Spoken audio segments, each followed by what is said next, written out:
Assalamualaikum warahmatullahi wabarakatuh. Pada video kali ini kita akan membahas tentang teorema Pythagoras, di mana teorema Pythagoras ini digunakan untuk menentukan panjang salah satu sisi dari segitiga siku-siku. Jadi teorema Pythagoras hanya bisa digunakan pada segitiga siku-siku saja. Pertama-tama kita akan mempelajari terlebih dahulu penggunaan teorema Pythagoras pada kehidupan sehari-hari itu untuk apa. Yang pertama, tentu kalian sudah pernah melihat tentang seseorang atau beberapa orang yang membangun suatu rumah. Nah, untuk membangun satu rumah itu sendiri memerlukan teorema Pythagoras. Jadi, tanpa kalian sadari, teorema Pythagoras itu secara tidak langsung digunakan oleh tukang bangunan. Walaupun secara teori tukang bangunan tidak pernah mempelajari teorema Pythagoras. Jadi, biasanya tukang bangunan hanya menggunakan konsepnya saja tanpa mengetahui bahwa itu sebenarnya teorema Pythagoras. Nah, apabila kalian lihat dari sisi ini kan merupakan segitiga. Tapi kalau kalian tarik garis tegak lurus di sini, maka satu sisinya ini merupakan segitiga siku-siku. Nah, untuk menentukan panjangnya supaya ini bisa tegak, biasanya itu juga menggunakan teorema Pythagoras ini. Selanjutnya yaitu pembuatan flying fox. Pembuatan flying fox, apabila kalian melihat secara begini ya, maka kalian tidak menemukan segitiga siku-siku di dalamnya. Tapi kalau kalian tarik garis lurus dari sini ke sini, maka itu merupakan segitiga siku-siku. Jadi untuk pembuatan flying fox tidak mungkin seseorang itu harus memanjat ke sini kemudian ke sini untuk menentukan panjang tali yang digunakan untuk pembuatan flying fox. Maka salah satu cara yang dibutuhkan adalah menggunakan teorema Pythagoras. Selanjutnya teorema Pythagoras ini disinyalir sebenarnya sudah diketemukan pada saat Romawi kuno. Jadi pada pembuatan piramida kemungkinan besar teorema Pythagoras itu sebenarnya sudah ditemukan, namun belum pernah dibuktikan. Nah, orang yang pertama kali membuktikan adalah si Pythagoras. Maka dari itu teorema ini disebut dengan teorema Pythagoras. Untuk asal usul teorema Pythagoras dan pembuktian teorema Pythagoras akan dijelaskan melalui video lain yang akan saya sertai pada link di Google Classroom. Oke, kita lanjutkan ya. Jadi teorema Pythagoras itu sendiri menyatakan bahwa dalam suatu segitiga siku-siku, jumlah kuadrat dari sisi-sisi yang saling tegak lurus sama dengan kuadrat dari sisi miringnya. Oke, kalimat Pythagoras yang sebenarnya adalah kalimat yang saya beri tanda merah ini. Namun apabila kalian membaca, tentu kalian masih bingung teorema Pythagoras itu yang bagaimana. Nah, maka dari itu saya sediakan segitiga siku-siku. Jadi misalkan kita berikan sebuah segitiga siku-siku sebagai berikut ya. Ini segitiga siku-sikunya. Jadi ini segitiga siku-sikunya ya. Secara matematis, teorema Pythagoras untuk segitiga siku-siku seperti gambar di samping dapat ditulis C kuadrat sama dengan A kuadrat plus B kuadrat. Jadi dalam suatu segitiga siku-siku, nah, jumlah kuadrat dari sisi tegak lurusnya, nah ini kan segitiganya, sisi yang saling tegak lurus itu ke sisi yang saling tegak lurus kan adalah A dan B jumlahnya. Jadi A kuadrat plus B kuadrat sama dengan kuadrat dari sisi miringnya. Sisi miringnya kan C, maka dari itu C kuadrat. Nah, di mana A itu merupakan tinggi, B itu merupakan alas. Nah, alas dan tinggi inilah yang sisi yang saling tegak lurus. Jadi A dan B-nya ini merupakan sisi yang saling tegak lurus. Kemudian C-nya itu merupakan sisi miring atau hipotenusa. Tapi untuk penamaan ini ya, sebenarnya kalian bebas. Cuma di segitiga ini saya menamakannya sebagai ABC. Kalian bisa menggunakan X, Y, Z. Berarti rumusnya menyesuaikan seperti itu. Nah, untuk penamaan dari segitiga ini yang harus kalian tahu bahwa seperti yang sudah kalian pelajari pada kelas 7, penamaan dari satu titik itu biasanya menggunakan huruf besar. Makanya ini C. Ini A, ini B besar ya. Kemudian untuk garis atau segmen garis, maka penamaannya menggunakan huruf kecil.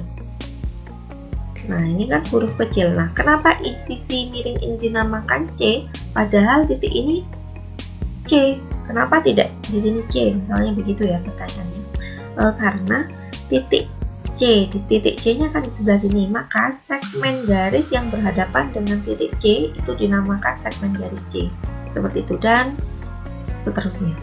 Oke, kita lanjutkan ya. Aplikasi pada soal. Jadi saya akan menjelaskan secara langsung penggunaan pada soal. Ini saya menjelaskannya dari soal yang termudah ke yang tersulit. Contoh pertama, tentukan panjang hipotenusa segitiga di samping. Jadi inilah segitiganya. Selanjutnya kita bahas tentang contoh 2 ya. Untuk soal contoh 2, nah tentukan panjang A pada gambar di bawah. Jadi ini merupakan A-nya. Kalau kalian lihat seperti ini, maka sepertinya tampaknya bukan segitiga siku-siku, tapi ingat di sini ada tanda siku, berarti ini merupakan segitiga siku-siku, di mana A dan sisi dengan panjang 2,1 ini merupakan sisi yang saling tegak lurus. Kemudian yang panjang 2,9 ini berarti merupakan hipotenusanya. Nah, selanjutnya silakan ditulis terlebih dahulu yang diketahui. Jadi C sama dengan 2,9, B-nya 2,1, yang ditanya adalah A-nya. Kemudian kita menggunakan rumus seperti di awal, di mana C kuadrat sama dengan A kuadrat plus B kuadrat. Dan selanjutnya tinggal kalian substitusikan ya, berarti C-nya itu 2,9, B-nya itu 2,1, dan selanjutnya kalian hitung kuadrat dari masing-masing. Nah, selanjutnya kalian pindah ruaskan. Nah, di sini kan kalian butuhnya A kuadrat, maka yang perlu kalian pindah ruaskan adalah 4,41. Jadi pindah ruas ke kiri. Di 8,41 dikurangi 4,41 sama dengan A kuadrat. Berarti 4 sama dengan A kuadrat. Kemudian sama seperti contoh 1, masing-masing diakarkan. Berarti akar 4 sama dengan akar A kuadrat. Berarti 2 sama dengan A. Jadi panjang A adalah 2 cm, seperti itu.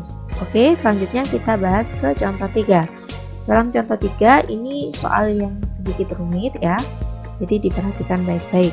Tentukan panjang X pada gambar berikut. Nah, panjang X-nya adalah ini ya. Pertama ditulis terlebih dahulu yang diketahui. Nah, saya tambahi di sini Y, jadi ini opsional, kalian boleh menamainya terserah kalian, A sampai Z boleh kalian gunakan, terserah ya, bebas. Saya menggunakan Y-nya sama dengan 12. Kenapa 12? Ini sudah ada tanda seperti ini. Nah, apabila diberi tanda seperti ini dan ini, kenapa panjang Y sama dengan 12? Jadi apabila kalian perhatikan, di sini ada tanda seperti ini ya. Nah, tanda ini artinya menandakan bahwa sisi-sisi yang diberi tanda seperti ini sama panjang. Maka dari itu, panjang Y juga 12 karena sisi yang ini adalah 12. Oke, lanjut ya. Terus yang diketahui kedua adalah Z, di mana Z-nya 20. Jadi saya misalkan ini adalah Z ya. Z-nya 20. Kemudian yang ditanya adalah X. Nah, berarti kita fokusnya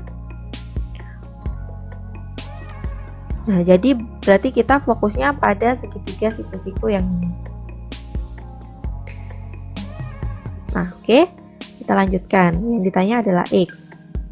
Penyelesaiannya, nah namanya kan sudah saya ganti. Otomatis saya tidak bisa menggunakan rumus C kuadrat sama dengan A kuadrat plus B kuadrat. Tetapi saya menyesuaikan. Dimana Z-nya itu kan sisi miringnya. Maka dari itu Z kuadrat sama dengan sisi yang saling tegak lurus itu adalah X dan Y. X kuadrat plus Y kuadrat. Seperti itu. Jadi penggunaan namanya itu boleh kalian rubah-rubah, tetapi harus bersesuaian dengan teorema Pythagoras yang sudah saya jelaskan di awal tadi. Oke, kita lanjutkan ya. Tinggal kalian substitusikan yang sudah diketahui yaitu Z dan Y. Oke, selanjutnya kalian kuadratkan. Nah, 20 kuadrat itu 400, 12 kuadrat itu adalah 144. Sama seperti langkah sebelumnya, berarti kita memindah ruaskan yang 144 ke ruas kiri ya, dari ruas kanan ke ruas kiri. Tanda plus jadi negatif. Jadi 400 min 144 sama dengan X kuadrat. Berarti sama dengan 256 sama dengan X kuadrat. Nah, selanjutnya kita akarkan, masing-masing diakarkan. Selanjutnya berarti 256 itu akarnya adalah 16, akar dari X kuadrat adalah X. Jadi panjang X adalah 16 cm. Seperti itu. Oke, kita lanjutkan ke contoh yang terakhir, yaitu contoh 4. Tentukan panjang X dari gambar di bawah ini. Nah, ini gambarnya. Diketahui, jadi kita tulis diketahui dulu. Jadi ini yang soalnya itu tidak ada A dan D-nya ya. Ini saya tambahkan sendiri untuk mempermudah menjelaskan. Jadi kalian bisa mengerti lebih dalam lagi. Oke. A-nya diketahui 13 mm. Terus yang diketahui yang kedua adalah B. B-nya 5 mm. Selanjutnya yang diketahui yang terakhir adalah E. Ini saya beri nama E ya. E-nya 35 mm. Ditanya panjang X. Kan yang ditanya adalah panjang X. Berarti nama tambahan yang saya berikan adalah A, B, D, dan E. Jadi pertama-tama untuk mencari X, berarti kalian kan ini segitiga siku-sikunya ya. Untuk mencari X kan berarti kalian membutuhkan panjang D dan panjang E. Panjang E sudah ada, berarti kalian harus mencari panjang D. Nah, untuk mencari panjang D, berarti kalian membutuhkan segitiga yang ini. Segitiga siku-siku yang ini. Maka di sini kita mencari dua kali. Yang pertama adalah mencari D, yang kedua adalah mencari X. Karena untuk mencari X itu butuh D, untuk mencari D kita membutuhkan segitiga yang ini, yang pertama ini. Oke, pertama kita mencari D terlebih dahulu. Mencari panjang D. Berarti sisi miringnya kan adalah A, sisi yang saling tegak lurus adalah B dan D.